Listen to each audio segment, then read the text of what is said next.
Les voyageurs du soir vous proposent une rencontre à la bibliothèque de Saint-Révérend avec Philippe de Sales, parrain de notre voyage Carnet d'Orient.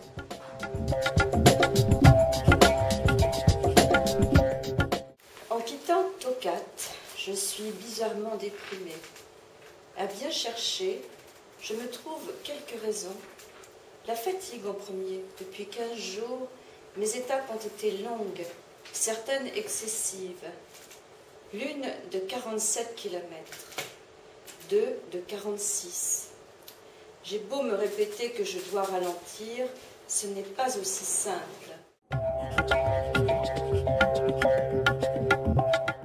Je ne m'arrête à Gongou que le temps d'un déjeuner et je file vers la montagne. Une côte raide me hisse à 1200 mètres d'altitude vers un col à 1700 mètres. Au sommet, si puissante est la vue qui s'offre à moi et m'éblouit, que je lâche Ulysse et reste, le cul dans l'herbe, une bonne heure à contempler le spectacle éperdu d'émotion. Alors Ulysse, c'est un caddie, enfin c'est le caddie qu'il a transformé, mais il a fait transformer avant de partir, pour pouvoir mettre tout ce qu'il a emporté, son sac à dos, enfin, ça nous permet de marcher plus facilement. Un jour, il veut rejoindre le Ladakh et au départ de Srinagar, le moyen le plus simple pour y aller, c'est de se rendre à la gare routière pour trouver un chauffeur qui puisse les emmener dans leur camion. Donc je vais vous lire le petit passage. En Inde, on ne dit jamais non, surtout à un étranger. Nous avouons, en quittant la gare routière, que nous ne sommes sûrs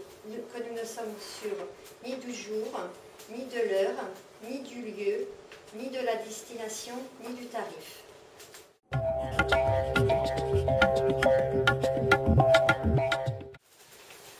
Et ça, ces deux voyages, je les ai fait avec chacun, j'ai 4 garçons. Hein. J'ai fait un voyage avec chacun des garçons, et là, celui-là, c'est avec le deuxième. Avec Louis, c'est un voyage qui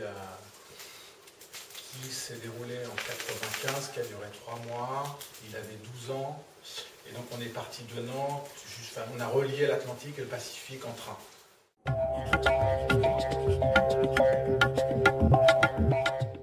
C'est un bon vieux sac de sport, solide comme une bâche de camion.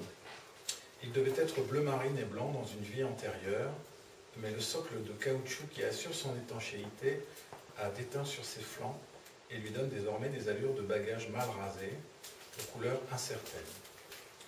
Ce compagnon de route s'est, au fil des ans, muet en authentique maison de campagne, dont l'architecture intérieure s'est affinée à l'usage. Pourquoi en avoir fait des petits livres? J'avais fait un premier carnet de voyage sur un voyage en Afrique que j'ai fait seul et qui a donné plus tard ce livre, L'Homme Blanc. Et j'ai une copine qui était éditrice à l'époque au Mercure de France qui m'a dit « mais tu devrais en faire un petit livre ». Ce ne sont pas des récits linéaires totalement. C'est-à-dire que là, vous voyez bien l'épisode de la moto qui ouvre la moto bleue, il se passe au bout de 5 semaines de voyage. En fait, pour éviter quand même le côté